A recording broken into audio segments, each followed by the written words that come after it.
Assalomu alaykum aziz yurtdoshlar, qadrli teletomoshabinlar, xalq bilan muloqot ko'rsatuvi orqali sizlar bilan diydorlashib turganligimizdan mamnunmiz. Ko'rsatuvimizning bugungi sonida viloyat avtomobil yo'llari bosh boshqarmasi boshlig'i Bahodir Chorshambiyevich Hatamovni, viloyat ichki ishlar boshqarmasi jamoat xavfsizligi xizmati yo'l harakati xavfsizligi boshqarmasi boshlig'ining birinchi o'rinbosari Faxriddin Hamidovich Muhiddinovni, viloyat transport boshqarmasi boshlig'i o'rinbosari Umid Nuraliyevich Nazarovlarni, shuningdek ushbu tashkilotlarning mas'ullarini taklif etganmiz. Studiyamizga xush kelibsizlar. Qadrli teletomoshabinlar, bugungi ko'rsatuvimizda kuz-qish mavsumiga tayyorgarlik ishlari doirasida yuqorida nomlari zikr etilgan tashkilotlar tomonidan olib borilgan ishlar haqida so'z yuritamiz. Ayni masalada savollar, takliflar, murojaatlar bo'ladigan bo'lsa, ekranlaringizda namoyish etib borilayotgan telefon raqamlariga qo'ng'iroq qilib, shuningdek Telegram raqamimizga yozma ko'rinishda murojaatlarni yo'llash imkoniyatiga egasiz.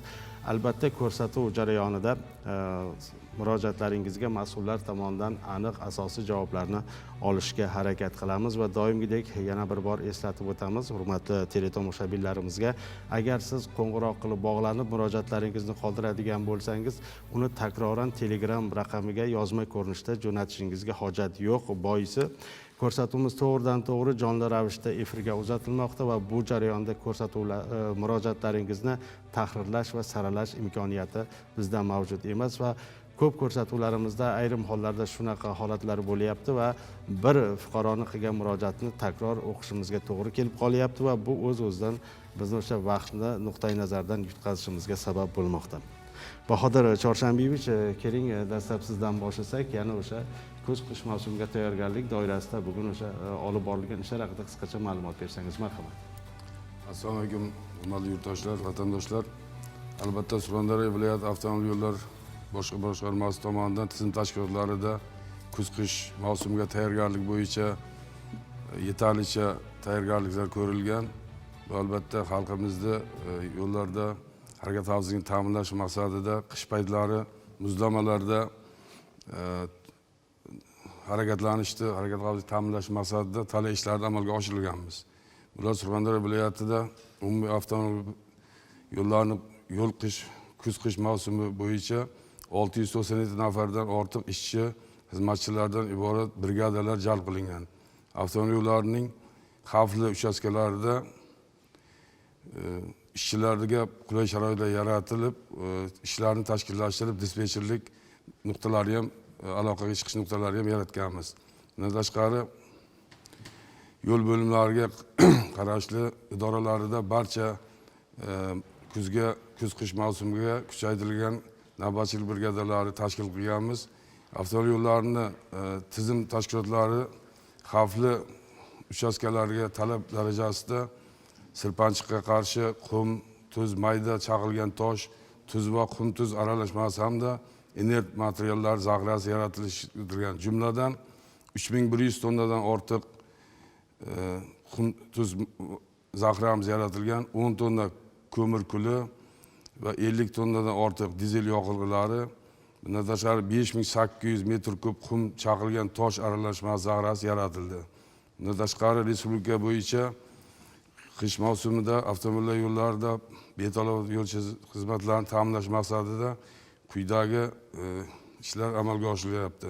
Texnikalar ta'minlangan. 117 tadan ortiq yo'l texnikalari, 55 tadan ortiq qum sepish, 15 tadan ortiq qum sepish maxsus texnikalari, 15 ta grader, 2 ta buldozer, 15 taga yaqin yuklagich, ekskavator yuklagichlar, 70 tadan ortiq samosvallar qum-tuz chiqarib, mavsumga shay holatga keltirganmiz.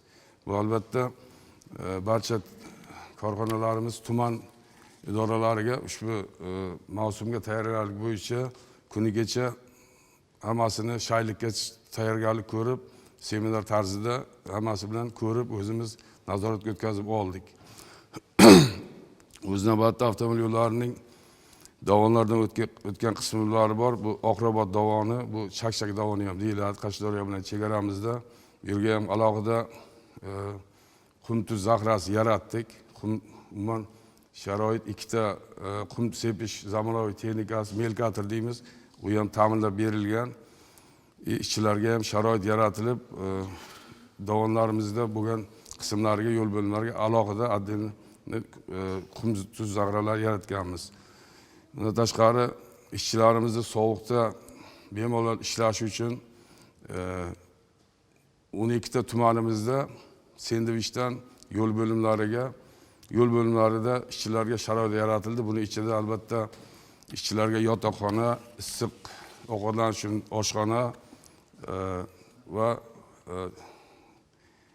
dam olish xonalari, isinish xonalari, yo'l bo'limining atdilli xonalari yaratildi. Bu hammasi bu yilda o'zida kuz-qishga tayyorgarlik ko'rildi. Bu Chakchak dovonida ham Boysun tumaniga qilganmiz. Umuman barcha tumanlarda yo'l bo'limi, yo'l yoqasida joylashgan eskidan qolgan binolar qayta ta'mirlab, bu sharoitlarga ega zamonaviy yo'l bo'limlarini yaratdik. Bu ham albatta ishchilarimizga qishda, sovuqda bemalol ishlashlariga qulaylik bo'ladi. Rahmat Bahodir Chorshanbiyevich, albatta ko'rsatuv jarayonida tomoshabinlarimizdan kelib tushgan savollar asosida yana qilinadigan va qilinishi rejalashtirilgan ishlar haqida batafsil to'xtalish imkoniyati bizda bor. Ayni jarayonda, ayni yo'nalishda Faxriddin Hamidovich, viloyat yo'l harakati xavfsizligi boshqarmasi boshlig'ining birinchi o'rinbosari, qisqacha ma'lumot bersangiz sizdan marhamat. Surxondaryo viloyati yo'l harakati xavfsizligi mas'ul xodimlari tomonidan ham kuz-qish mavsumiga tayyorgarlik ko'rilib, bir qancha ishlar amalga oshirildi. Xususan Surxondaryo viloyatidagi umumiy avtomobil yo'llari 16172 km avtomobil yo'llari xalqaro ahamiyatga ega bo'lgan yo'l hamda davlat ahamiyatiga ega bo'lgan hamda mahalliy ahamiyatga ega bo'lgan yo'llar to'liq o'rganilib chiqilib, Surxondaryo viloyatida o'sha noqulay ob-havo sharoitida kuchli qor yog'ishi, yo'llarda muzlamalar hosil bo'lishi xavfi bor hududlar to'liq o'rganilib, o'sha hududlarda harakat xavfsizligini ta'minlash, transport vositalarining harakatini to'xtab qolishini oldini olish maqsadida chora-tadbirlar belgilab oldik. Surxondaryo viloyati avtomobil yo'llarida ham bu borada amalga oshirilgan ishlarni dastlab avtomobil yo'llari boshlig'i ta'kidlab o'tdi. Haqiqatan ham biz o'zimiz hamkorlikda ishni tashkil qilib, har bitta tuman yo'llardan foydalanish unitar korxonasiga borib tekshirib o'rganib ko'rganimizda, har bitta yo'llardan foydalanish unitar korxonasida tuz zaxirasi, qum zaxirasi hammasi yetarli darajada tashkil qilingan. Hamkorlikda ishni tashkil qilib, o'sha hududga avtomobil yo'llari xodimlari ham navbatchiligi qishki mavsumga tashkil qilingan. Uni o'sha yotoqxonasi yoki bo'lmasa kunduzi, kechki naryadlari hammasi tashkil qilingan. Xususan yo'l harakati xavfsizligi xizmati ham bu borada ishlarni to'liq tashkil qilib, tungi hamda kunduzgi naryadlarni tashkil qilib, ish faoliyatini davom etkazyapmiz. Bu borada yo'l harakati xavfsizligi xizmati sohasida ham, avtomobil yo'llarida ham muammo bo'lishi mumkin emas. To'g'rirog'i, kuz va qish mavsumidagi noqulay ob-havo sharoitlariga to'liq tayyormiz. Xalqimizga o'sha noqulay sharoitlarda ham to'liq xizmat ko'rsatib, ularga o'sha yo'llarda harakat xavfsizligini ham ta'minlash hamda ularni uzluksiz harakatini ta'minlashga to'liq kuch vositalarimiz yetarli. Rahmat Faxriddin Hamidovich, albatta ko'rsatuv jarayonida teletomoshabinlarimizdan kelayotgan savollar asosida yana qilish kerak bo'lgan qilingan ishlar haqida ma'lumot beramiz. Bizda viloyat transport boshqarmasi boshlig'i o'rinbosari Umid Nuraliyevich ishtirok etyapti. Umid aka, siz ham aynan qisqa ma'lumot bersangiz, kuz-qish mavsumiga tayyorgarlik doirasida qilingan ishlar yuzasidan marhamat. Bugungi kunda viloyatimizda 38 ta yuridik tashkilot bo'lib, bu 38 ta tashkilotda 325 ta avtobus, 1287 ta yo'lovchi tashish Damas transport vositalari bor. Bu korxonalarga transport boshqarmasi xodimlari tomonidan borib, kuz-qish mavsumiga tayyorgarlik ko'rish maqsadida yoqilg'i moylash zaxiralari tayyorlandi. Bundan tashqari har bir tumanimizga bittadan ya'ni gaz zapravkalar alohida jamoat transporti uchun yoqilg'i olish uchun yashil yo'lak tashkil qilindi. Termiz shahriga endi jamoat transport ko'pligini inobatga olib, Termiz shahriga 2 ta tashkil qilindi. Bundan tashqari tashkilotlarda kuni-tun kuz-qish mavsumida tartibli harakatlanishi uchun navbatchilik tashkil qilingan. Haydovchilarga bu bo'yicha targ'ibot, tashkilot ishlari olib borildi. Mana xabarlaringiz bor. Qish mavsumiga yo'lovchilarimizga sifatli xizmat ko'rsatish maqsadida 35 ta yangi avtobus olib kelindi. Bu avtobuslarimizda qishda issiq, yozda salqin, bugungi kunda hozir aholimizga xizmat ko'rsatib kelmoqda. Rahmat, hurmatli ko'rsatuv ishtirokchilari, qadrli teletomoshabinlar. Bizda ko'rsatuvga qadar teletomoshabinlarimizdan kelgan savollar bor. Ushbu savollarni e'tiborlaringizga havola etsam va tegishligi bo'yicha mas'ullar javob berishsa maqsadga muvofiq bo'lardi. Dastlabki savolimiz Sherobod tumani G'ambur mahallasidan Norxol Jumayevaning savollari. Mahallamizga Vandob va Sherjon qishloqlari qaraydi. Sherjon qishlog'idan 13 kilometr va Vandob qishlog'idan 9,5 kilometr ichki yo'l dasturga tushgan edi.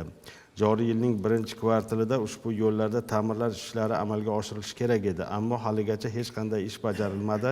Tuman mas'ullari bu ishdan xabardor bo'lsa-da, amaliy natija yo'q. Bu ishlar qachon bajariladi debdi. Bu endi obodonlashtirishgami, yo'l boshqarmasiga marhamat. Bu bo'yicha bir teletomoshabinlarga bir ma'lumot o'rnida aytib ketmoqchiman. Jami 16.067 kilometr yo'l mavjud. Buni 2720 kilometr umum foydalanishdagi yo'llar, qolgan qismi ichki yo'llar hisoblanadi. Bular 665-qaror asosida tuman, shahar hokimliklarga balansda bo'lgan yo'llar hisoblanadi. Bizda xizmat ko'rsatadigan yo'limiz 2720 kilometr umum foydalanishli yo'llar. Bu bo'yicha ham ichki yo'llarda hozir katta ishlar olib borilyapti. Tuman hokimligi tomonidan dasturlar shakllantirib, mablag'lar ajratilib, yo'llar qilinyapti. Bu albatta avtoyo'l bilan hamkorlikda ishlarni bajaryapmiz. Buni ham inobatga olib, tuman hokimliklari bilan kelishilgan holda amalga oshirishda yordam beramiz. Rahmat. Jarqo'rg'on tumani Kunchiqish mahallasidan Otabek Bekbo'tayevning savollari. Qiziriq yo'l patrul xizmati maskanidan Surxon yo'l patrul xizmati maskanigacha bo'lgan 103 kilometr yo'l juda ham achinarli holatda. 4 oydan oshib ketdi. Mas'ul xodimlar yo'lni buzib tashlagan. Bu ishlar qachon bajariladi deb. Bu Surxon Sherobod yo'limiz 45 kilometr. Bu Sheroboddan Surxon eski Poskaygacha bo'lgan qismi haqida gap ketyapti. Hozirgi vaqtda biz 4,5 kilometr Sheroboddan Qiziriq Poskaygacha bo'lgan qismini tugalladik. Hozir ishda davom ettiryapmiz. Qiziriqda bu Shabadaga yetmas 1 kilometr qismiga hozir asos ishlarini yotqizyapmiz, uni ishlab. Chunki u yerda yer osti suvlar juda yaqin bo'lgani uchun bizga ma'lum vaqt kerak bo'ladi. Uni albatta texnologiya bo'yicha bajarib, bu yerda ham asoslab beramiz. Chunki hozir Qiziriq Poskaygacha bo'lgan qismini Sheroboddan tugalladik, lekin bu yo'limizni to'liq rejaga kiritganmiz. Keyingi yilda eng yomon qismlarini ajratib olib, ta'mirlashda davom etamiz. Norqarayev Muzaffar Sherobod tumanidan murojaat qilibdilar. Sherobodda birorta svetofor to'liq ishlamaydi, ogohlantirish yo'q, sariq umuman yonmaydi, lekin yo'l patrul xizmat xodimlari qizilda o'tding deb jarima qilishyapti. Bunga kim aybdor? Menga jarima yozgandi, sudga murojaat qildim, sud bo'lib o'tdi va yo'l patrul xizmat xodimlari yo'qligi sababli boshqa kunga qoldirildi. Oradan 10 kun o'tdi, sud bo'lmayapti. Nima qilaylik biz? Svetoforni videoga olganmiz o'sha paytda debdi. Murojaatni hozir bu yerda biron bir holatni o'rganmas turib to'liq javob bera olmaymiz. Agar haqiqatdan ham fuqaroni qo'lida o'zini oqlovchi haqiqiy dalil isbotlari bo'ladigan bo'lsa, murojaat qanoatlantiriladi. Aynan svetofor nosoz holatda bo'lib turib unga huquqbuzar deb haydovchiga nisbatan ma'muriy bayonnoma rasmiylashtirilgan bo'lsa, u haqiqatan ham noto'g'ri holat. Agar svetofor nosoz holatga kelgan bo'lsa, birinchi bartaraf qilib, uni soz holatga keltirtirib, keyin u yerda harakat xavfsizligini ta'minlash yoki bo'lmasa huquqbuzarlarga nisbatan chora ko'rish uchun xizmat olib borish maqsadga muvofiq bo'ladi. Rahmat.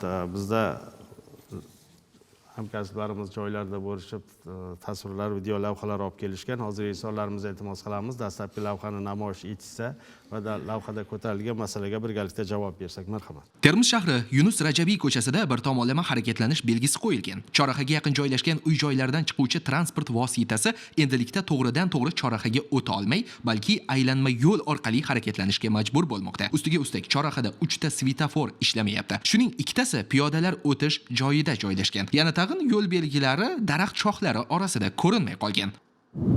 Ma'lumki 2022-yilning 1-may kunidan yo'llarda sun'iy to'siqlar, ya'ni yo'l qoplamasini buzib, to'siq qo'yish taqiqlangan edi. Biroq bunday sun'iy notekisliklarni viloyatimizning barcha xalqaro va ichki ahamiyatdagi yo'llarida ko'rish mumkin. Afsuski, bu holat harakat ishtirokchilari uchun ham, nazorat idoralari uchun ham tabiiy holatga aylangan. Termiz shahri ko'chalarida piyodalar o'tish joylarining yo'l chiziqlari ko'rinmay qolgan. Bunday yo'laklar nafaqat Termiz shahrida, balki barcha tumanlarda ham borligi achinarlidir. Yo'laklarning oq sariq chiziqlar bilan muntazam bo'yoqlanmasligi transport hodisalarini keltirib chiqarish ehtimoli katta. Ko'rsatib o'tilgan joyingiz eski Mustara chorrahasi deyiladi. O'sha yerda svetofor miyasi sal ko'p kuchlanish ko'p kelgani sababli kuygan edi. Hozir sozlab qo'ydik uni. Miyasi qayta qo'yib, yangi to'g'rilab qo'ydik. Shu 10-maktabda oldiga sun'iy notekislik qo'yganimiz sababi u yerda hozir biz bir tomonlama yo'l qilganmiz uni. Sun'iy notekislik Vazirlar Mahkamasining 805-sonli qaroriga asosan maktab, bog'cha yaqin bo'lgani sababli u yerga harakat tezligi yuqori bo'lgani sabab bir tomonlama yo'l qilib, ota-onalar piyodalar bolalarni tushirish uchun bir tomonlama yo'l qilib, bir chekkaga to'xtab, bolalarni o'tkazish uchun qilingan joy edi u. Sun'iy notekislik piyodalar o'tish yo'lakchasiga qo'yilishi kerakmi yo undan unga oldinroq yetmay to'xta. Shu sababi piyodaga tezlikni sal kamaytirib, uji o'tkazishga qo'yilishi kerak edi o'shanda. Yo'l yotiq chiziqlari bo'yicha hozir maxsus ekspluatatsiya montaj bo'limi tomonidan qish oldiga yo'l piyodalar o'tish joylarini chizishlari amalga oshirilyapti hozir. Qishki anonga o'tgani sababli ularga hozir yo'l yotiq chiziqlar hammasini to'liq chizib kelyapmiz hozir. Bu ko'rsatib o'tilgan joylaringizni hozir yarmlari piyodalar o'tish joylari chizib bo'lindi. Hozir etap-etap uni chizib ketyapmiz hozir. Asosiy gavjum chorrahalar, ko'chalarni chizib olib boryapmiz hozir. Bu 1-dekabrga qadar tugatib beramiz shahar markazida. Yo'l belgilarini daraxt panasida ko'rinmay qolgan holatlari ham bor-da, shu holatda ko'rsatildi. Shu o'rinda assalomu alaykum eslatib o'tishimiz kerakda fuqarolardan. Bu mana yo'l belgilari daraxt panalariga qolib ketganligini biz viloyatda o'sha obodonlashtirish degan tashkilot bor. O'shanga biz xat chiqaramiz. Masalan, yo'l patrul xizmati xodimlari borib daraxtni bitamaydi. Unda vakolat ham berilmagan. Unga javobgarlik masalalari bor. Chunki u bo'yicha daraxt bo'yicha mutaxassis emas. Bu muntazam xat chiqariladi, shahar obodonlashtirishga aytiladi. Haqiqatan shaharda bir nechta ko'chalarda yo'l belgilari, yo'l svetofor moslamalarini to'sib qo'ygan holatlar bo'lgan edi. Bundan mana 2 oy oldinmi buni biz bartaraf qildik. Ayniqsa Islom Karimov ko'chasi, mana viloyat jinoyat sudi ko'chalarida yana bir nechta joylar qolgan. Buni bartaraf etish imkoniyati bor. Keyin yuqoridagi video lavhadagi savolda o'sha murojaatchining savoli qo'yilyapti. Piyodalar o'tish joyidan oldin qo'yiladimi, keyin qo'yiladimi sun'iy notekislik deb. Biz farqini tushuntirishimiz kerak. Sun'iy notekislik boshqa narsa, baland piyodalar o'tish joyi boshqa narsa. Bu baland piyodalar o'tish joyi Yevropa tajribasidan olingan va o'zini oqlagan, voyaga yetmagan bolalarimiz yo'lda harakat xavfsizligini bilmaydi. O'zini xavfsiz deb tasavvur qiladi. U xavf nimaligini bilmaydi. O'sha piyodalar o'tish joylari o'zini Yevropada tajribada o'zini oqlaganligi uchun biz shundan andoza olib qo'ydik va aynan maktab va maktabgacha ta'lim muassasalarining oldiga o'sha tajribadan keyin yo'l transport hodisasi kuzatilmadi. Baland piyodalar o'tish joyiga yaqinlashgandan keyin undan oldin sun'iy notekislikning belgisi turibdimi? Haydovchi o'z-o'zidan yo'l belgiga amal qilishi kerak. Aynan o'sha ko'chada bitta maktab, 2 ta bog'cha joylashgan va ko'cha zich aholi yashash xonadonlari tomon. Shu sababli bir tomonlama harakat qilinyapti va o'sha orqali transport vositalarning oqimini kamaytirish va maktab bog'chalarga kelib ketuvchi ota-onalar u yerdan foydalanuvchilar uchun qulayliklar yaratish maqsad. Bu to'g'ridan-to'g'ri o'sha yerda bo'layotgan sun'iy tirbandlik, noqulay vaziyat, yo'l transportasi, ayniqsa bolalar bilan bog'liq hodisalarni oldini oladi. Rahmat, shunda o'shani ham tartibi bormi?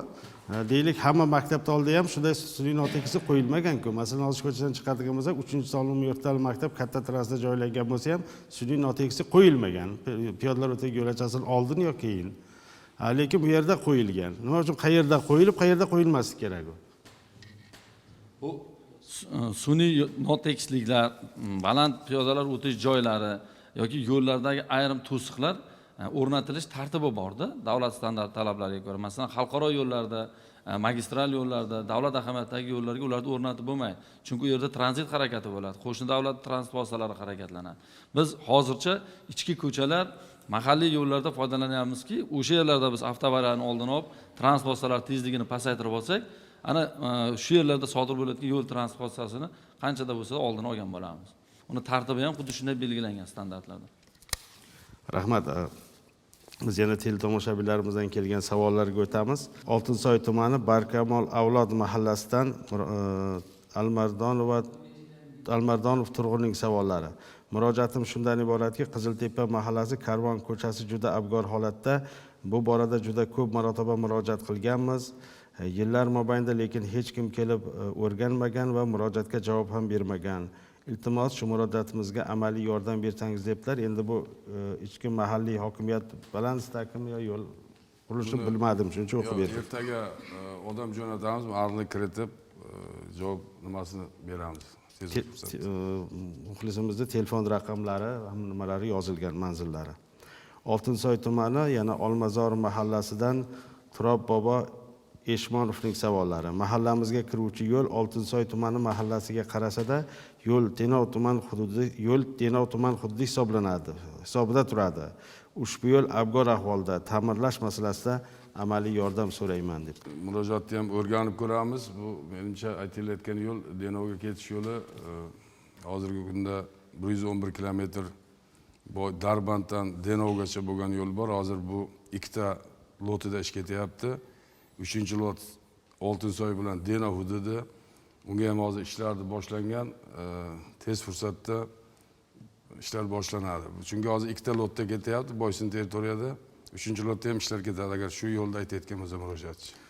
Denov tumani Qo'zichoqli mahalla fuqarolari nomidan Pardayev Zohid, Nazarov Turg'un, Primova Gulnozalarning savollari. Mahalladagi 23-maktab yonida avtoradarmi svetofor o'rnatishda ko'mak bersangiz yoki piyodalar yo'lakchasi chizishda ko'mak so'rayman deyapti. Fuqaroning murojaatiga asosan o'rganib ko'ramiz. O'sha maktabga ertaning o'zidayoq mas'ul xodimlarimiz borib o'rganib ko'radi. Agar qaror talablariga, maqsadga muvofiq keladigan bo'lsa, o'rnatish chorasini ko'ramiz. Rahmat. Bizdan navbatdagi lavha bor. Ushbu lavhani namoyish etib, lavhadagi ko'tarilgan masalaga javob bersak, marhamat. Bugungi kunda Termiz shahrida oliy ta'lim tashkilotlari soni ortdi. Bu esa shubhasiz shu joylarda piyodalar va mashinalarning harakati faollashishiga sabab bo'ldi. Qolaversa, bu boshqa ta'lim tashkilotlarida ham namoyon bo'lyapti. Fikrimizcha, bu muammoning oldini olishda ushbu hududlarda yer osti piyodalar o'tish joyi yoki piyodalar ko'prigi qurilsa, harakat xavfsizligi ta'minlanardi. Yo'l qoidalariga ko'ra, yo'lning ikki tomoniga chizilgan sariq chiziqlar ustiga transport vositasini qo'yish man etilgan. Biroq hududlarda transportni qo'yish uchun maydonchalar tashkil etilmagani bois, haydovchilar shu yo'sinda qoidani buzishga majbur bo'lyapti. Misol uchun, bunday holatni shahardagi Madaniyat ko'chasida uchratdik. Bu lavhada yaxshi muammo ko'tarilgan. Haqiqatan o'sha biz yo'l harakati xavfsizligi xodimlarini umuman olganda shahar jamoatchiligining e'tiroziga sabab bo'layotgan bunday muammoli hududlarimiz juda ko'p. Masalan, hozir bu yerda Termiz davlat universiteti atrofi ko'rsatilgan. Mana shaxsiy universitetimiz suni oldida ham xuddi shunday fuqarolar tomonidan ko'p murojaat bo'lyapti. Biz boshqarma rahbariyati, o'sha universitet rahbariyati bilan gaplashganimizda ularda shunday javob bo'ldiki, bizda universitetimiz hududida universitetda professor o'qituvchilari uchun maxsus avtoparkinglar, ya'ni o'sha turargohlar mavjud. Biz o'zimizning o'quvchilarimizga yoki universitetimizga kelib ketuvchilarga jamoat transportidan foydalanishni tavsiya beramiz va ularni parkovka bilan ta'minlab berishga majbur emasmiz degan javob oldi. Ularda ham gapi bir tomonlama to'g'ri, ma'muriy binoning ichini avtoparking qilib bo'lish mumkin emas. Imkoniyati ham yo'q-da. Unda o'sha imkoniyati ham yo'q. Yo'lda turgan transport vositalariga nisbatan chora ko'rilyapti. Aynan patrul post xizmati xodimlariga ham bu vakolat berilgan. Yo'l patrul xizmati xodimlari bilan birgalikda o'sha 1-4 chizig'i, sariq chiziq deganimiz, u yerda to'xtash haqiqatan taqiqlanadi. Chora ko'rilyapti. Bundan tashqari bizda elektron 740 inson vazn mahkamasining qaroriga asosan jamoatchilik nazoratini ham ishlatish imkoniyati bor. Shu o'rinda fuqarolarga aytib o'tishimiz mumkin. Transport vositasiga o'rnatilgan video registrator orqali video yo'l harakati xavfsizligi.uz saytiga kirib videosini tashlab bersa, o'sha yerda noto'g'ri turgan transport vositalar. Bir marta, ikki marta unga jarima borgandan keyin, demak ushbu hududda to'xtatish kimgadir xalaqit berayotganlik, harakatga xavf tug'dirayotganini his qiladi haydovchi. Jamoatchilik o'sha jamoatchilikni tarbiyalagan hisoblanadi. Yo'q, endi bu yerda biz asosiy e'tiborni qaratgan jihatimiz shunday bo'lgandiki, bugun o'sha dorixonalar ko'plab yoki bir idoralarni oldida ham shunaqa holat borda, sariqchi o'zi u yerda masalan shu yo'lda ketishda borasiz, yo'l chekka dorixona bor, dorixonaga kirishingiz kerak, lekin bu yerda mashina parkovka yo'q, biror joyga mashina qo'yadigan. Majbur to'xtab tushishingizga to'g'ri keladi qisqa muddatda, lekin istaysizmi yo'qmi, u qoidani buzgan hisoblanamizda.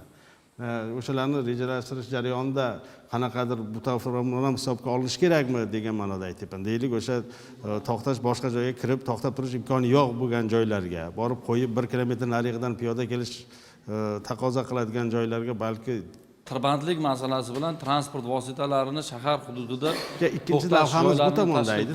Bu butun dunyo tajribasida muhokama bo'layotgan muammoda. Bu bugun Termizda yoki O'zbekistonda paydo bo'lib qolgani yo'q.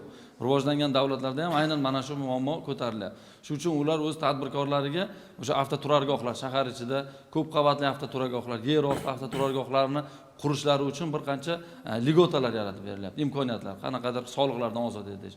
Bizda ham mana hozir xabaringiz bor, respublika markazidan boshlab o'sha yo'llarda pullik turargohlar tashkil etish, yo'l chiziqlari bilan tartibga olingan holda amaliyoti joriy etildi. Bu hozir amaliyotda o'zini oqlasa, bizda shaharlarda ham shunday bo'lishi mumkin, balkim siz aytayotgan joylarda ham o'sha to'xtash mumkin bo'lmagan joyda pullik turargoh qilib, o'sha yerda harakat xavfsizligini ta'minlab, qisqa muddatga to'xtab yo'lda ham o'tkazib, xavfsiz qilib o'tkazib ketish choralari ko'rilishi o'ylab chiqilgan. Hozir asosiy muammolardan biri shu bo'lib qolyapti. Shahar ko'chalarida borayotgan bo'lsak, to'xtashimiz mumkin emas, lekin to'xtamaslikning iloji yo'q u yerda. To'xtashga majbur bo'lamiz va aytganingizdek, albatta bular muammolar yechim topsa maqsadga muvofiq bo'lardi. Va bizda yana savollar bor. Oltinsoy tumani Ekraz mahallasidan Dilshod Shaymatovning savollari: Oltinsoy va Denovni bog'lovchi yo'l mutlaqo yaroqsiz holatda, natijada avtoavariyalar soni ortib, mashinalarni nosoz holga keltiryapti. Bu masalaga Oltinsoy yo'l qurilish xodimlari umuman e'tibor bermayapti. Oltinsoy tumanidagi Ekraz va Daxana mahallalari chorrahasiga svetofor qo'yib berishlaringizni so'raymiz deblar. Ikkita savollari bor. Bu murojaat bo'yicha javob berdim. Hozir dasturga tushgan ikkita loti bo'yicha Boysun territoriyada ishlar olib borilyapti. Oltinsoy qismi ham 3-lotda ishlar boshlangan. Davlatimiz tomonidan katta mablag' ajratilib, beton yo'l qilinyapti. Hozir muddat kerak, to'liq Denovgacha beton harakat hozir ta'minlangan, juda chiroyli yo'l qilinadi. Sal ozroq vaqt kerak bo'lyapti. Ikkinchi savollariga bu svetofor o'rnatish bo'yicha biz o'rnatilgan tartibda harakat xavfsizlik xodimlarini o'rganib chiqamiz. Shu bo'yicha javob xatini beramiz. Rahmat. Sho'rchi tumani Oqtumshiq mahallasi Navro'z ko'chasi 40-uyda yashovchi fuqaro Boymirzayev Karimning savollari: murojaatim shundan iboratki, 2024-yil Oqtumshiq mahallasi Navro'z ko'chasining 450 metr qismini viloyat mintaqaviy yo'llar tashkiloti tomonidan dastur asosida asfalt qilish rejalashtirilgan edi, amalga oshmadi. 2024-yil 11-oktyabrdagi 665-sonli qaror asosida tuman obodonlashtirish bo'limiga pul mablag'i ajratildi va bizning Navro'z ko'chamizning 450 metr qismi yana loyihalashtirildi. Ming afsuski, bu dastur ham bir necha marta murojaat qilishimizga qaramasdan e'tibordan chetda qolmoqda. Shu masalada amaliy yordam bersangiz debdilar. Bu masalani murojaatchini ertaga, hozir qaysi yo'lligini bilmayapmiz, odam qo'yib, mutaxassislar yuborib, o'rganib chiqib, albatta murojaatchi bilan uchrashib javob xatini qilib beramiz. Boysun tumani Munchoq mahallasi O'rta Panjob qishlog'ida yashovchi Qurbonov Qurbonniyoz tomonidan arza savol kelgan. Hurmatli Xalq bilan muloqot ijodkorlari, yo'limiz asfalt bo'ldi. Eni 450 bo'lishi kerak edi, 3 qilindi. Qalinligi asfaltni 5 cm bo'lishi kerak edi, 2 cm bo'ldi. Yo'lni atrofi mustahkamlanmadi. Ushbu holatlarni nazoratga olib, mas'ullar amaliy yordam berishlaringizni so'rayman degan. Albatta murojaat bo'yicha o'rganib chiqamiz, chunki loyihadan tashqari hech qanday quruvchi o'z bilarmonlik qilib yo'lni qura olmaydi, chunki uni topshirish ishlari amalga oshirish kerak. Shuning uchun albatta buni o'rganib javobini beramiz. Rahmat. Sarosiyo tumani Jannat makon mahallasidan Shonazarov To'raqulning savollari: mahallamizdagi 74-maktabning oldida piyodalar yo'lakchasi yo'q. 2 oy ichida 4 marotaba avtotransport hodisasi sodir bo'ldi. Zarur choralarni ko'rishda yordam so'rayman dedilar. Ushbu hududga ham ertaga mas'ul xodimlarimizni jo'natamiz, o'rganib ko'rib, amaliy yordam beriladi. Termiz tumani Mustaqillik mahallasidan O'ktam Umurqulovning savollari: transport boshqarmasiga rahmat, avtobus qo'yishgani uchun soat 20 gacha avtobus qatnasa, avtobuslar navbatsiz gaz zapravkalarida yoqilg'i berilsa deb iltimos qilishmoqda. Bu bo'yicha yuqorida aytib o'tganimizda yashil yo'laklar qilingan, tartibga olinib, nazoratga olinadi. Soat vaqti soat 20 nechigacha qatnaydi o'zi avtobuslar? Avtobus hozir yangi kelgan 35 ta avtobusimiz ertalab tong sahar soat 6 dan kechqurun 21:00 gacha uzaytirilgan. Bu endi Termiz tumani misolida savol beryapti-da. Termiz tumanidagi ham hozir shahrimizdan chiqib ketadigan Isuzu avtobuslarimiz, ularda ham yo'nalishlar, sxemalar mutaxassislar tomonidan o'rganilib, vaqt, oraliq intervallari, ya'ni ertalab kechki vaqtlari cho'zilish ko'riladi. Rahmat, bizda navbatdagi lavha bor. Ushbu lavhani namoyish etsak. Termiz shahrida janubiy tumanlarga yo'lovchi tashishni yo'lga qo'yish maqsadida Manguzar avtoshoh bekati qurilib foydalanishga topshirilgan edi. Biroq bu shoh bekat hozirgacha bo'm-bo'sh. Negadir transport vositalari boshqaruvchilari to'g'ridan-to'g'ri yo'ldan yo'lovchi olishni afzal bilyapti. Bor gapki, hozirgi kunda Termiz shahrida yo'lovchi tashuvchi avtobuslar yo'lovchilarni olish maqsadida har qadamda to'xtaydi. Ba'zi joylarda esa avtobuslarning uzoq turib qolish holatlari kuzatilmoqda. 2023-yil 16 fevralda hurmatli yurtboshimizni PQ59 sonli qarori chiqdi. O'sha qarorga asosan shahrimizga 35 ta yangi avtobus olib kelindi. Bu avtobuslarda intervallarni qisqartirish, manzilga aholini, yo'lovchilarni tez yetkazish maqsadida ertalab soat 6 dan kechqurun 21:00 gacha harakat yo'lga qo'yildi. Bundan tashqari Termiz shahrida yangidan 98 ta bekat qilindi. Bu avtobuslarimiz uzog'i bir hafta ichida faqat bekatga to'xtashi yo'lga qo'yilgan. Ya'ni buni transport boshqarmasini qoshida davlat muassasasi tashkil etildi. Unda nazorat inspektorlari bor. O'sha avtobuslarda to'g'ridan-to'g'ri GPS orqali kuzatib o'tiradi. Avtobus faqat bekatga to'xtashi yo'lga qo'yiladi. Buning oqibatida A nuqtadan bu nuqtaga oraliq intervali 20 minutdan 7 minutga qisqardi. Shoh bekat masalasida keladigan bo'lsak, bugungi kunda yangidan shoh bekat qurib foydalanishga topshirildi. Bu shoh bekatni aholi bilan bog'lash maqsadida shahardagi 8 ta yo'nalishimizdan 4 ta yo'nalish to'g'ridan-to'g'ri Manguzor shoh bekatiga bog'landi.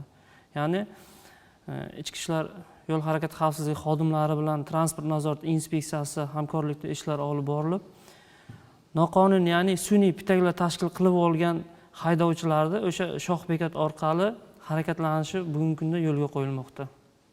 Kecha tasvirga olingan birorta na avtobus, na mashin bor yangi shoh bekatda. Mana tasvirlarda ko'rgan bo'lsangiz, hech kim yo'q. Ikkinchi masala bor, Umid aka. Bugun hozir agar chiqadigan bo'lsak, aksariyat avtobus yo'nalishlarida jamoat transporti to'xtagan bo'ladi-da. Biz 20 yoki 21 deyapmiz, hozir chiqsangiz yo'q. Ikkinchi masala, masalan, Tmil uyumda oldidan qatnaydi, o'sha 4-yo'nalish yangi qo'yilgan avtobuslar oladigan bo'lsak, ular masalan aynan shuni yo'nalishida meni farzandim borish kerak o'qishga. Lekin u 8 gacha kutadi, ertalab o'sha aholi tig'iz bo'ladigan, qatnov ko'p bo'ladigan paytda 4-yangi avtobuslar yurmayapti. Keyin ham ularning yo'nalishini o'zi tushunib bo'lmayapti. Bir kun chiqsak, o'sha sohil bekatdan kelyapti-da, ana boshqona boshqarmasi bilan aylanadi. Bir kelsa, bu taxta bu yerda kelib, ana 16 yo'li lada nimani chorrahasidan chiqib aylanib kelyapti. Bunaqa holat bo'lyapti. Lekin aynan shu yo'nalishdagi avtobusni men 7 da yoki 7:30 da nimaga chiqmayapti. Ikkinchi tomon dam olish kunlari, shanba, yakshanba kunlari ular ishlamayapti, faoliyat ko'rsatmayapti. To'g'ri, bu hozir bu savolingiz o'rinli. Sababi bu yangi avtobuslarimiz hozir testov rejimda ishlayapti. Aholini o'rgatish.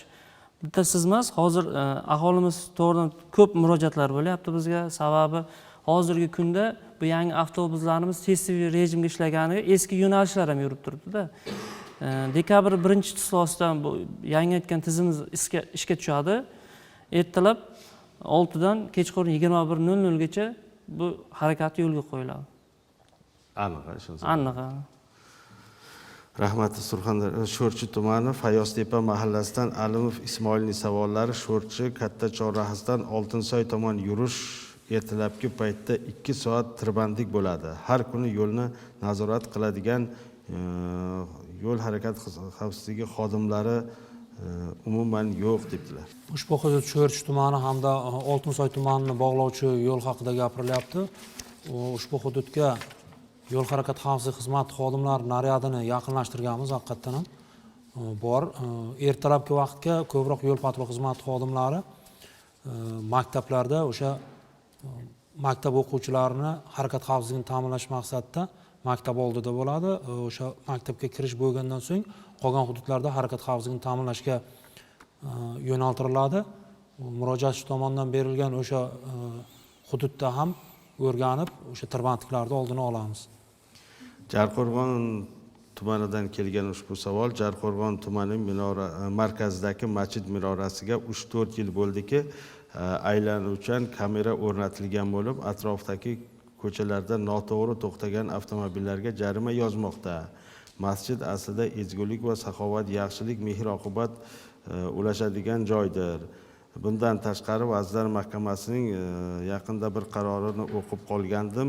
Jarima yozuvchi kameralar maxsus ustunlarga o'rnatilishi lozim ekan. Yo'l harakati xavfsizlik xizmati xodimlari masjid minorasi ustiga o'rnatgan kamera bu nega u yerga o'rnatishgan demoqdalar.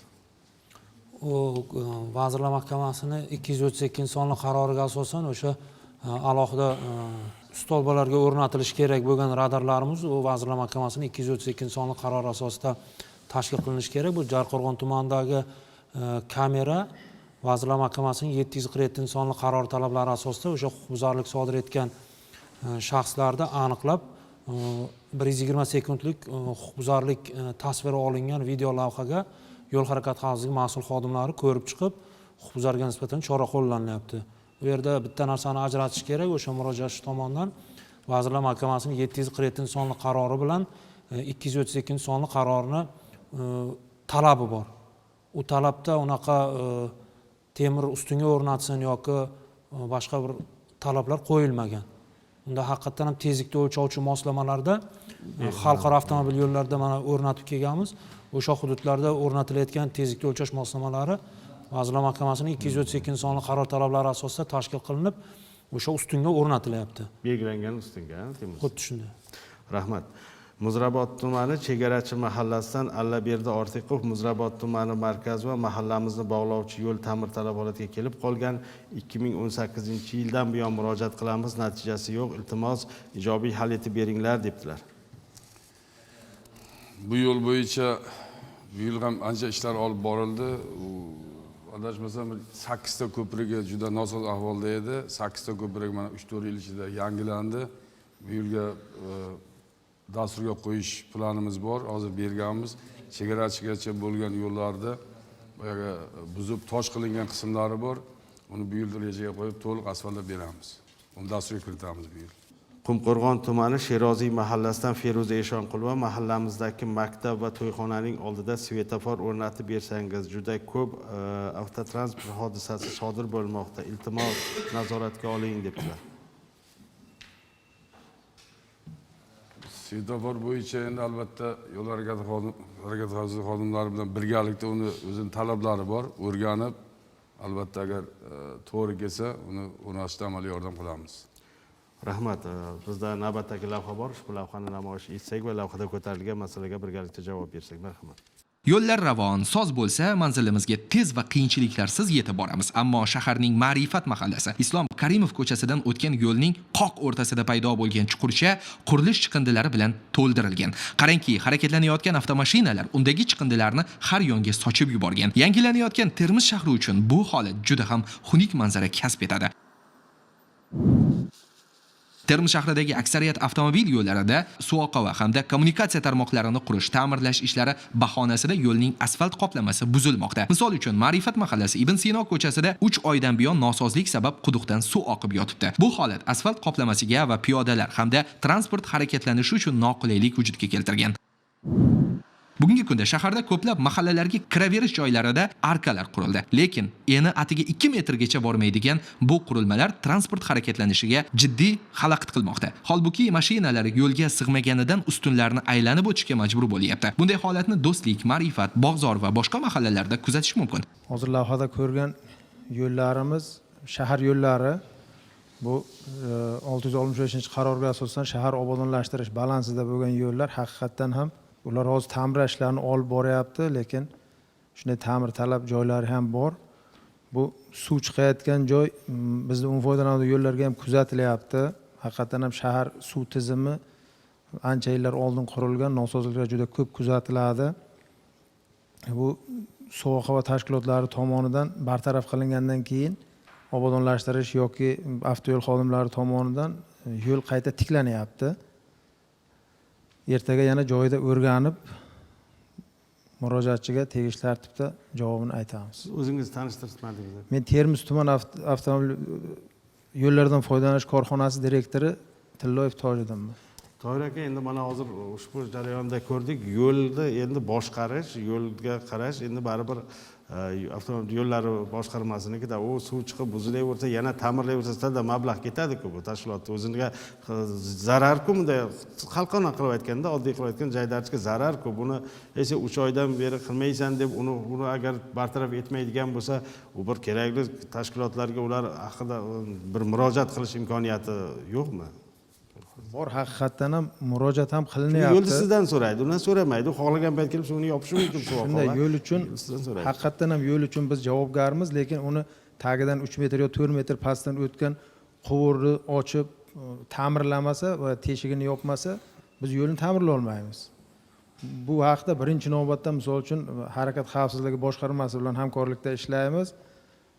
Prokuratura organlariga murojaat qilamiz. Misol uchun zarar yetkazilsa yo'lga o'sha zararni qoplash yuzasidan yoki o'shalarga chora ko'rish yuzasidan murojaat qilamiz. Birinchi navbatda o'zlariga murojaat qilamiz. Belgilangan vaqtda bartaraf qilib berishsa, boshqa organlarga chiqish shart emas. Lekin o'sha chiqindilar to'kilgan joy endi bu yaqinda bo'lgan holat emas-da, lekin bu bir 2 yildan oshdi shu yo'lda o'rtasida maishiy qurilishdan chiqqan chiqindilar to'kib qo'yilgan joy bir 2 yildan oshdi. Endi bizimiz shaharda yuramiz. O'sha transport harakatiga ham xalaqit qiladi. Bu piyodalarning harakatiga ham xalaqit qilib turibdi-da shu holat. Bu shahar ko'chalarini albatta ertaga shahar hokimligi bilan birga hamkorlikda avtoyo'l tashkilotlari bilan birgalikda bartaraf qilamiz. Rahmat, biz yana savollarga o'tsak, Sariosiyo tumani Diydor mahallasidan Rahmatullo Narziyevning savollari: bizni yo'llar juda yomon holatga kelib qolgan, mahalladagi 36-maktab atrofi juda yamalarga to'la, iltimos nazoratga olib yordam bersangiz deganlar.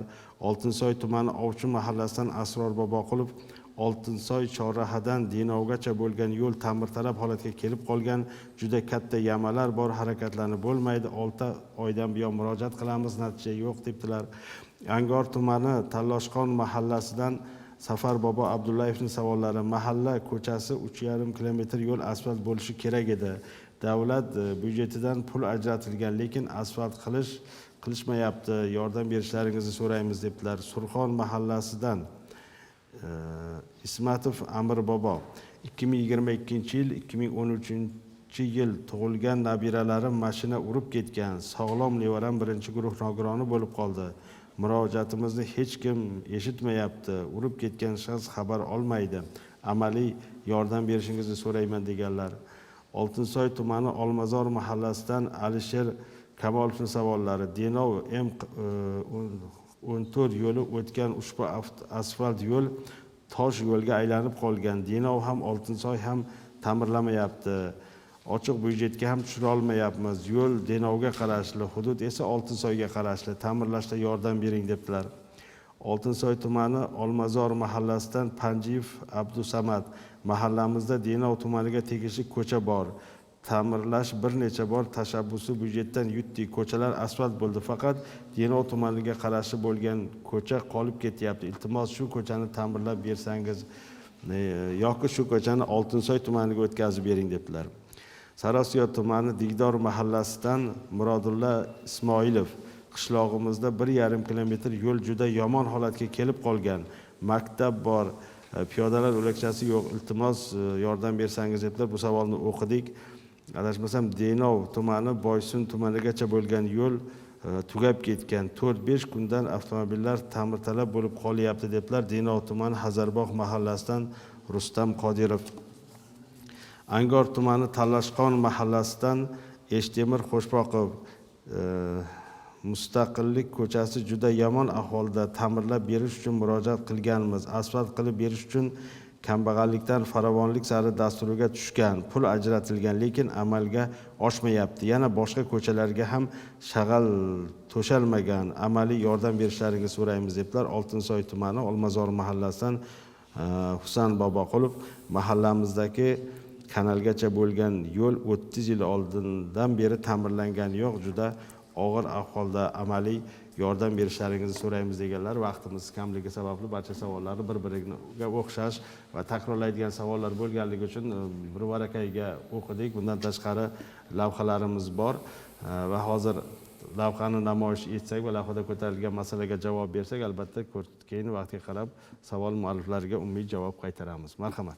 Ma'lumki, yo'lning ba'zi qismlariga transport vositalarini quvib o'tish taqiqlanishi haqida belgilar o'rnatilgan. Ya'ni qoida bo'yicha bunday belgi qo'yilgandan keyin yo'l o'rtasida uzluksiz bitta yoki ikkita to'g'ri chiziq chizilishi belgilangan. Ammo biz Termiz shahri va Termiz tumanida, qolaversa boshqa tumanlarda ham qo'yilgan belgidan keyin uzuk chiziq chizilganiga guvoh bo'ldik. Xabaringiz bor, davlatimiz rahbari 2023-yilning 13-mart kuni Surxondaryo viloyatiga qilgan tashrifi chog'ida Denov Boysun avtomobil yo'lini qayta qurish bo'yicha topshiriq bergandi. Ushbu yo'lni rekonstruksiya qilish ishlari o'tgan 2023-yilning avgust oyida boshlangan. Davlat ahamiyatidagi 4R100 va 4R105 Manguzar Jarqo'rg'on Bandixon Oltinsoy Denov avtomobil yo'lining katta qismida beton qoplamasi yotqizish ishlari olib borildi. Loyiha doirasida rekonstruksiya qilinadigan avtomobil yo'lining umumiy uzunligi 100 kilometrdan ortiqroq bo'lib, viloyatning Boysun, Bandixon, Qumqo'rg'on, Oltinsoy va Denov tumanlari hududidan o'tadi. Avtomobil yo'lining Oltinsoy tumanidan o'tgan qismida esa qurilish ishlari hanuzgacha boshlanmagan. Qurilish ishlarini olib borish mo'ljallangan tumanning markaziy yo'li esa e'tiborsizlikdan borgan sari yemirilib, nosoz holatga kelib qolgan. Xalqimiz azaldan yo'l va ko'priklar qurilishini eng savobli ish deb bilgan. Bu an'ana hozirda ham davom etyapti. Denov tumani Namozgoh mahallasida yo'lga asfalt yotqizish ishlari olib borildi. Lekin so'nggi oylarda bu jarayonlar o'z holiga tashlab qo'yilgan. Xuddi shunday holatni mahalladagi avtomobil ko'prigini kengaytirish bo'yicha bajarilayotgan ishlar misolida ham ko'rish mumkin. Albatta birinchi murojaatdagi yo'l belgi bo'yicha erta o'rganib chiqamiz. Haqiqatan to'g'ri fikr bildirilyapti. Quvib o'tish taqiqlanadi, belgi qo'yilgandan keyin uzluksiz chiziq chizish kerak. Uni joyida chizib o'rganamiz. Agar haqiqatan xatolik bo'lgan bo'lsa, uni ertadan bartaraf qilamiz. Ikkinchi murojaatdagi yo'l bo'yicha bu Boysundan Denovgacha qurilayotgan Osiyo taraqqiyot banki mablag'lar hisobidan amalga oshirilyapti. Boya ham aytib o'tdim. 111 kilometr, 146 million dollar katta loyiha. Bu bosqinma-bosqich bajarilyapti. Birinchi, ikkinchi, 3ta lotga ajratilgan. Ikkita lotida hozir ish ketyapti, betonlash ishlari. 47 kilometr joy beton ishlari amalga oshirildi. Ko'priklarda ishlar amalga oshirilyapti. Yangi yilgacha Boysun qismida 14 kilometr qismini ochish bo'yicha kecha kelishib olindi. Bu quruvchisi Ozarbayjon Lankaran kompaniyasi tomonidan qurilyapti. 3-lot bo'yicha oxirida ko'rsatilgan Oltinsoy tumanidan o'tgan qismi haqiqatan og'ir yaroqsiz holatga kelib qolgan. Bu bo'yicha daraxtlar ko'chirish masalasini 15 kilometr hal qilindi. Ularga front ochildi. Hozir Oltinsoyga kirish qismi, Qumqo'rg'ondan kirish qismida 10 kilometr joyga asos qismi yotqizildi. Bu yil sezon boshlagandan keyin Denovga qarab yo'llar qurilib boshlanadi. Keyingisi Denovdan Namozgohda aytilgan joy. Bu ham shu proyekt ichida Lankaran kompaniyasi tomonidan qurilyapti. Bu Denovda bozoridan Universitet bor, chorrag'asigacha bo'lgan qismi aytilyapti. O'tgan hafta viloyat hokimimiz tashriflarda ham borib birga ko'rdik.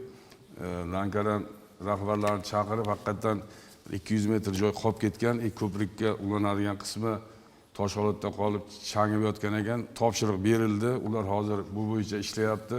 Tez kunda 10 kun, 15 kun ichida namozgohda boyagi aytilgan joy asfaltlanib, oxiriga yetkazib qo'yamiz uni. Bizda navbatdagi lavhamiz bor. Ushbu lavhani ham namoyish etsak, marhamat.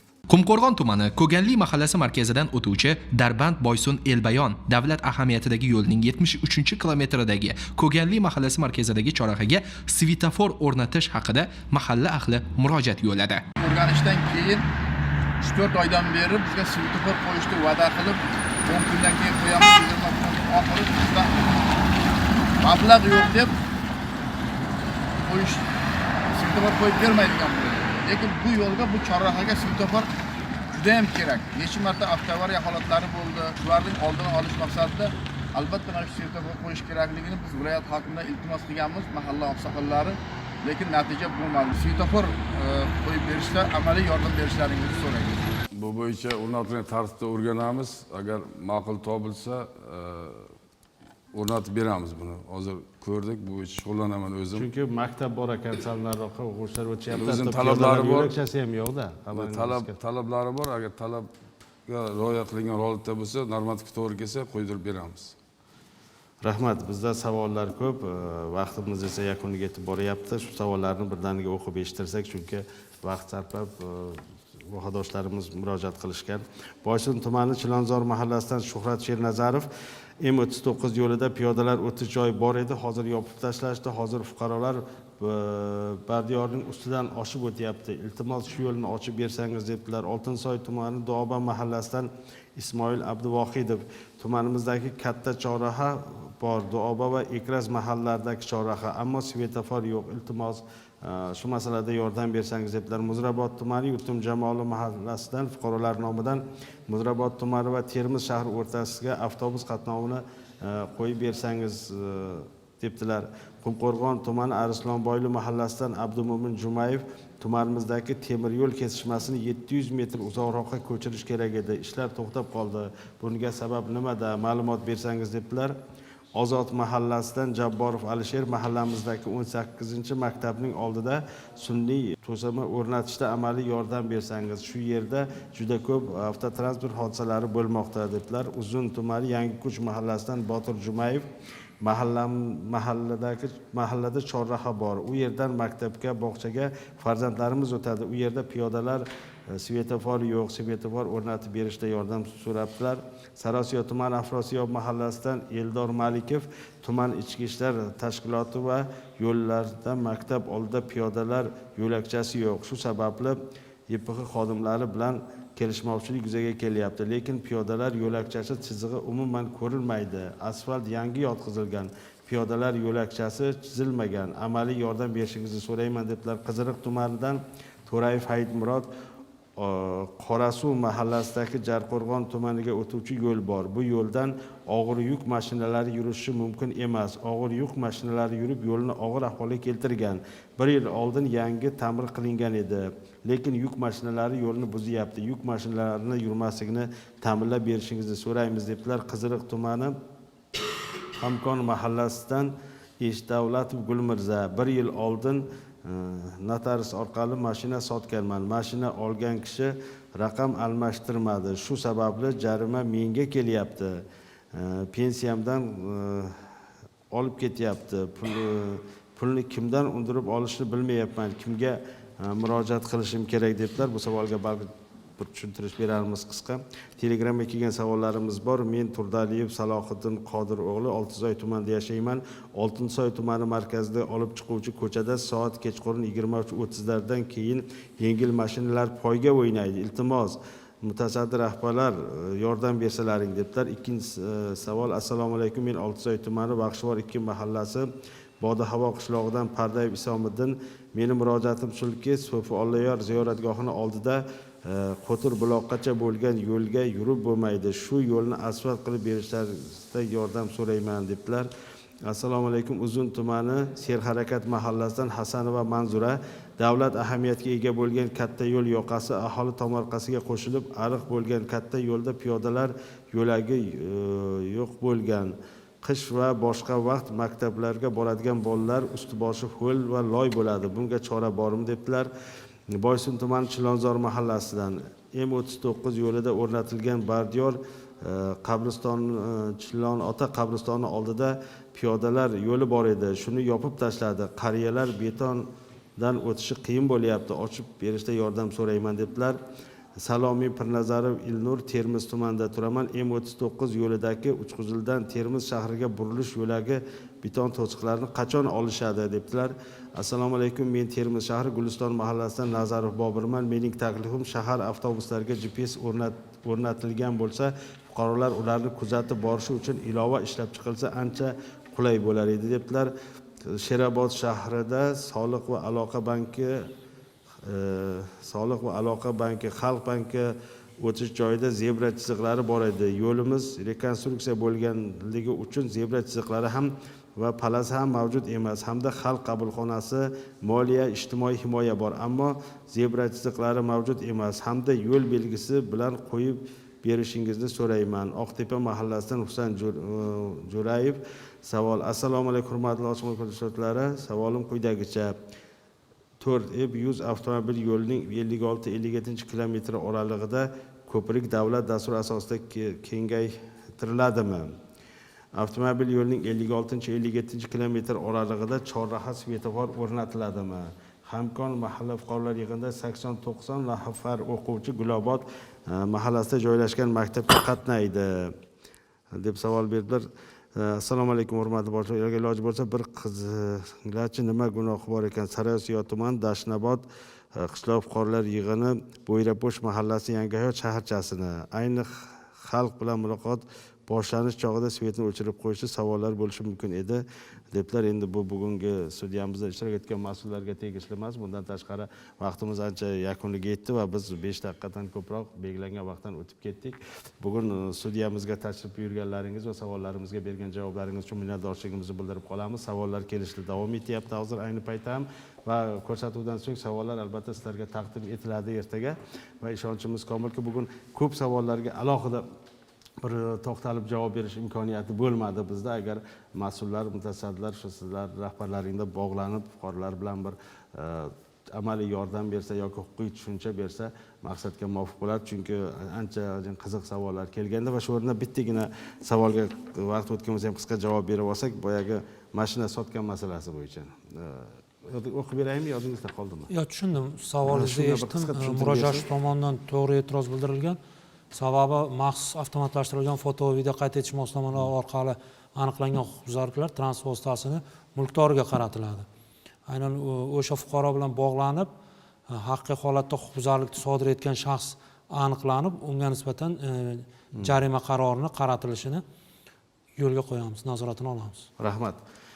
Qadrli teletomoshabinlar, shuning bilan xalq bilan muloqot ko'rsatuvining bugungi soni o'z nihoyasiga yetdi. Kelgusi ko'rsatuvlarimiz orqali uchrashguncha xayr, salomat bo'ling.